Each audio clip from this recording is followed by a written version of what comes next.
What's up, warriors in the garden? Welcome back to the channel. We're growing. Make sure you share, subscribe, right? We're only getting bigger. So, this story right here, man. It was one of those times where it was sketchy, right? And I posted on a previous video the different types of COs that I used to work with, right? You kind of get a understanding and an assessment of who you're working with, right? Which may or may not determine what type of day you're going to have. Okay? This is one of those times where I found out the hard way. I found out the hard way of which type of partner I was working with, okay? Centinela State Prison, level 3 GP, Alpha Yard. All right. When I came in, there was those bunk beds on the day room floor, okay? I think all the way Alpha 1 through Alpha 4 had those bunk beds. A5 was our ADSEG, all right? So if you messed up, you got thrown in A5. So aside from those bunk beds, we also had the bunks in the gyms, right? So our gyms were packed. So it was a lot of inmates on that yard, all right? This had to have been around 2010, I want to say. So I probably had about 4 years in. Not brand spanking new, but not exactly, hitting that 5-year, hitting that 6-year, hitting that 7-year mark. So it's barely outside of being brand spanking new, right? About 4 years in as a CO. Kind of bouncing around. Did my whole first year on Charlie R, that level 4 GP. So one of the jobs that I worked with, coverage relief. Okay, bouncing around from position to position. Call in the morning, fucking wake up. Hey, where am I working at? Sarge, oh, here you go, Alpha 2. Thank you. Hang up the phone.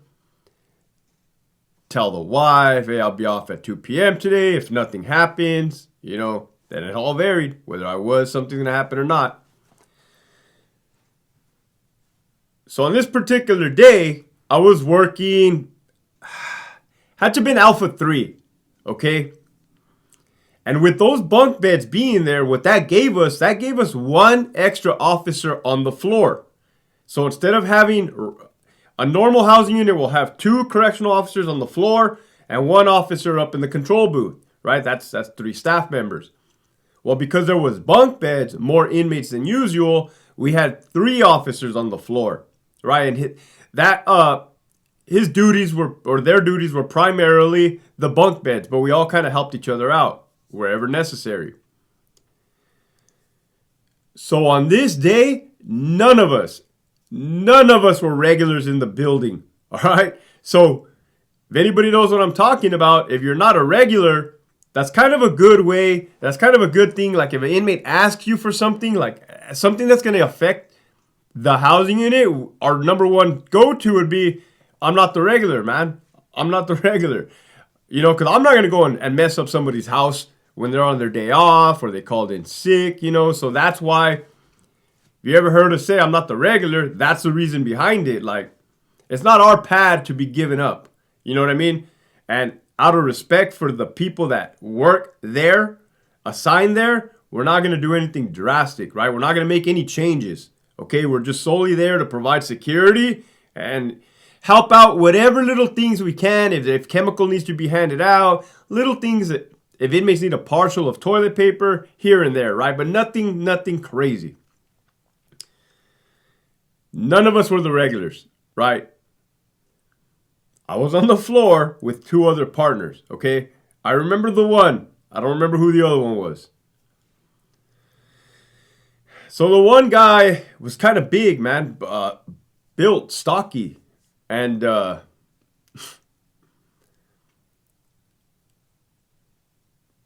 again, none of us were regulars, okay? Not the control booth, none of us on the floor.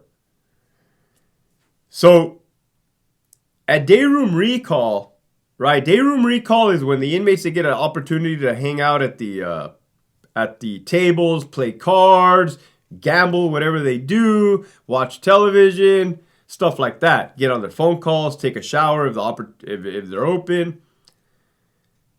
So in a normal housing unit, when this day room recall, every inmate is supposed to lock it up, take it back to their cell, right?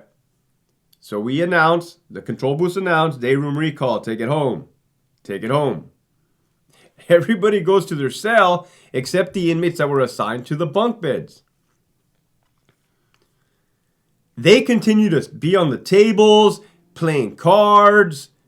Like, if you didn't know no better, it looked like it was still full-blown day room, right? So, one of my partners says, and it wasn't even me that said this or started this. One of my partners said, man, this doesn't look right.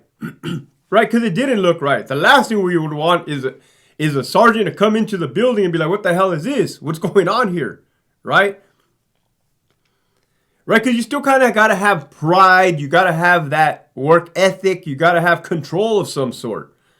It's prison. So he says, hey, man, why don't you call next door? Why don't you call the building next door and ask them, what is the procedure for when inmates are on the bunk beds, but it's day room recall? What are they supposed to do? Where are they supposed to go? So I'm like, all right, cool. So I get on the little phone right there and I call the officer in the next door building, right? Probably like Alpha 2. I was like, hey, what's up, man? We're over here next door. Hey, could you tell us what you guys do with the inmates during day room recall, the inmates assigned to the bunk beds? And he's like, oh, yeah, man. They need to be in and around their bunk area. Like, not with the TV, not on the day room, this and that. I'm like, all right, that's cool. Thank you. Hang up the phone. Even the control booth was on board with me calling next door. Like I said, this wasn't my idea.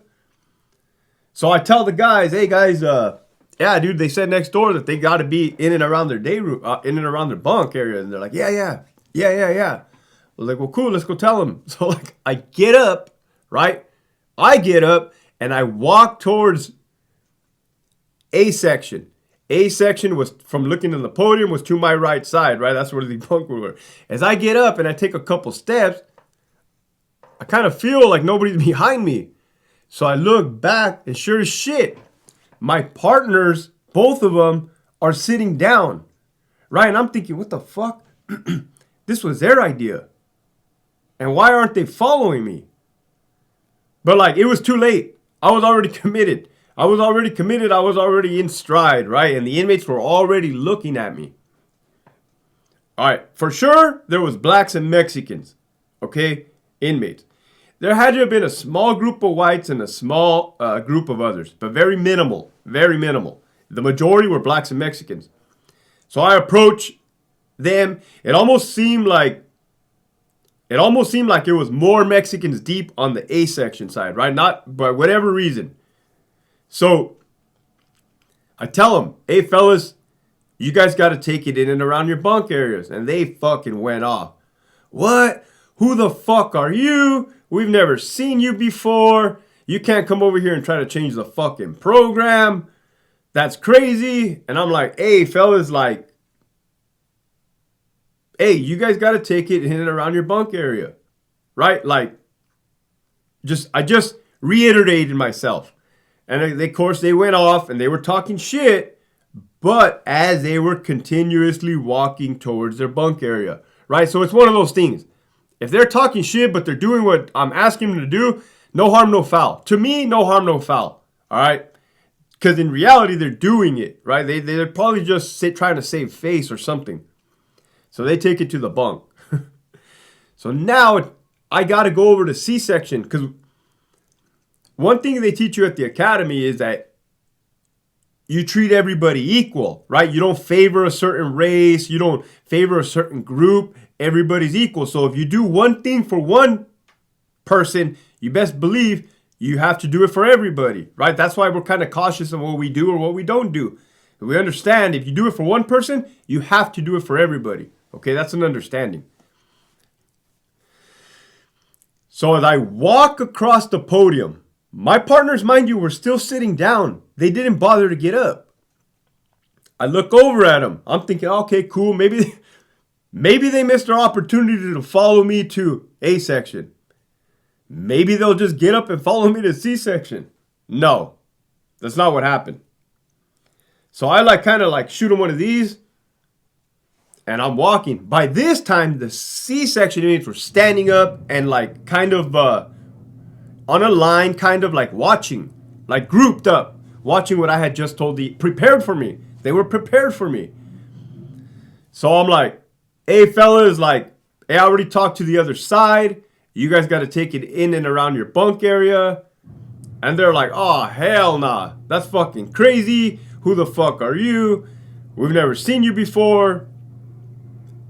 And the majority on this side were black inmates. Yeah, you had Mexicans and both, like I said. But to me, it just seemed like the Mexicans were deep here. The blacks were deep here. So I'm like, hey, fellas, that's it. You know what I mean? I'm not going to... I very rarely lost my cool, but when I did, I lost my cool, you know what I mean? Or took it personal, right? Or, which I shouldn't have, you never should. So I'm like, hey, that's it, fellas, just take it back to the bunks. I'm not asking you. They talked their shit, and they slowly started moving towards their bunk. So I'm like, all right, fuck. Mind you, my my emotions, my adrenaline, right? But I'm keeping it cool. I'm keeping it calm. Technically, nobody started anything yet. Nobody's kicked anything off. I'm not doing anything out of pocket, right? But it just kind of looked like I was on a solo mission there. I was kind of fucking flying solo. Not by my doings. So it's never my idea, right? So I come down back and sit the big guy was in the middle, the other guy was there, and I was kind of on the right side, right? Three chairs at a podium. And I'm like, hey, what happened? And they're like, oh yeah, oh yeah, about that. And then they kind of just started giving me excuses, irrelevant excuses. So I'm trying to talk to these dudes, fucking both sides of the day room get up, right? And come and form a semicircle around us. All right. So when I did, I automatically stood up. Right. I'm not going to stand up here because I'm going to be out of camera view, but you get my drift. I stood up, right?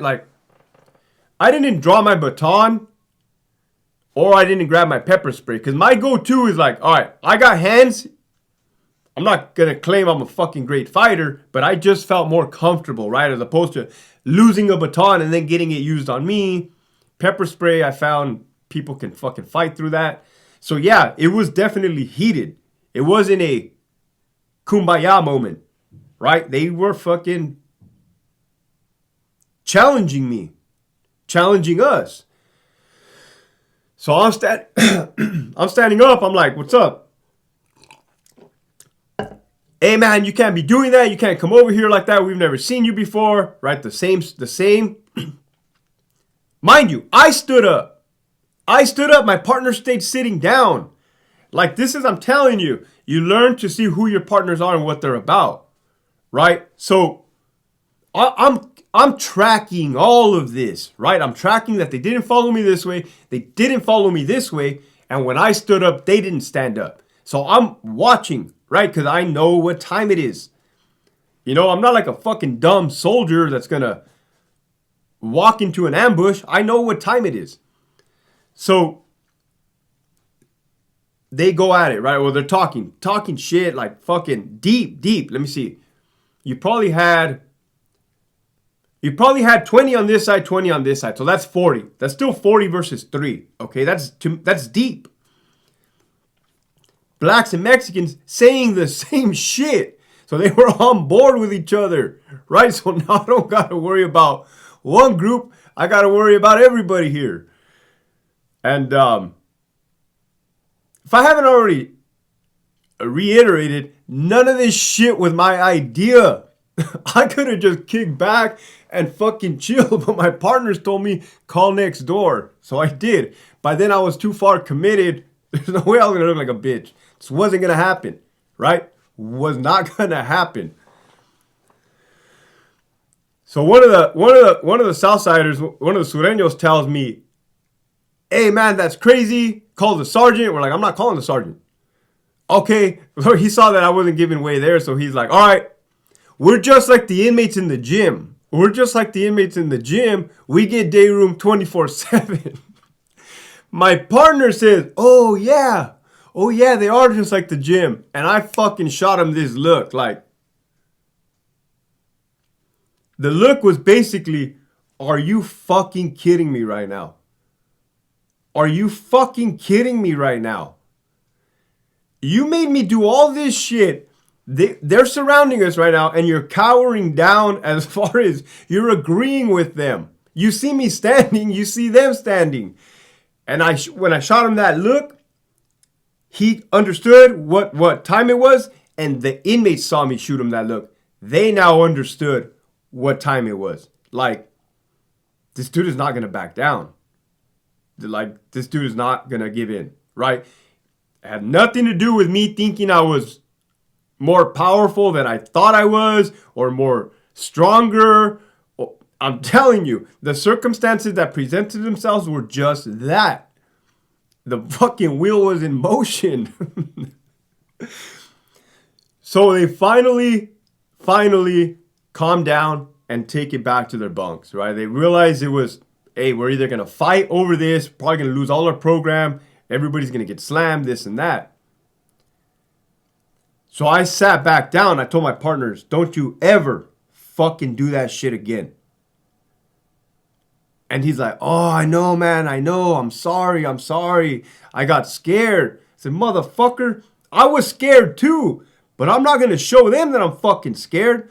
Oh, yeah, man. Oh, right, make it. And I just sat there, kind of turned my chair this way, didn't talk to him for the rest of the shift, right? Cuerpo de Yoquis, right? Having all these muscles for nothing. That's what it means in English. All show and no go, right? I was disappointed, to say the least. Kind of confused. Fucking scared. Like I told you, man, I'm not dumb. 40 motherfuckers on 1 or 3 is not a good odds, man. Right? So I get it. I get being outnumbered for sure. So yeah, that's that story about being surrounded in the day room by the E-beds, the emergency beds, the bunk beds, and then my partner's kind of making me start something, right? Not backing me. Fuck, man. So yeah, just be cautious, be cool, be calm, be collective, right? Work as a unit. Everybody needs to be on the same page on one way or another. On one way or another, either you're going to let shit slide or you're going to enforce the rules. But you guys are going to be on the same page, if you catch my drift there. Yeah, I just thought that was a trip. But yeah, once again, thank you guys. Thank you guys for tuning in. I see all of you guys. I see Detroit, right? New Mexico, New Zealand, everybody. I.e. San Bernardino. So fucking keep, Santa Monica was even on board. So, right, keep sharing this shit. Keep sharing this content, right? Because we're all on the same fucking set of standards, right? Warriors in the garden, right? Fighting against something bigger than us. Keep pushing forward.